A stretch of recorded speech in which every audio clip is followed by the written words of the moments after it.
Morty, at last we found the daily Dirtball. Here's an old school way of getting a double wrist lock chicken wing submission from topside control. This one is a little different from the standard way taught in most jiu-jitsu gyms, specifically as it relates to the grips. With this version, you grab hand over hand instead of hand to wrist.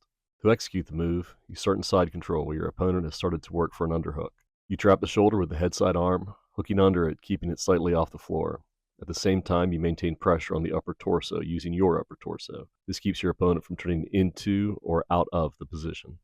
Your other hand grabs their hand, not their wrist, and slams it to the mat. Since this is no-gi, you're not so concerned with them grabbing their clothing to stall the attack. If they do it, it won't matter though. You'll just tear through it. Your head side arm peeks out under the armpit and you force his hand into your hand, bending the arm in the process.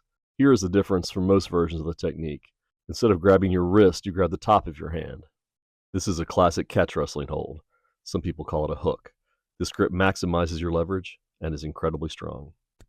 You drive their hand under their shoulder and your back elbow to the mat by their hip, getting the chicken wing submission. If they are trying to sit up, then hook your leg across their head and crank it inward. They'll stop. As a bonus, and this one is popular with some of my law enforcement friends, if you transition to a single arm hold and they start to sit up, let them pass their head under your arm and transition them to a belly down position. The chicken wing is readily available, and if you are on the mean streets, a couple of slaps to the head will sort your foe.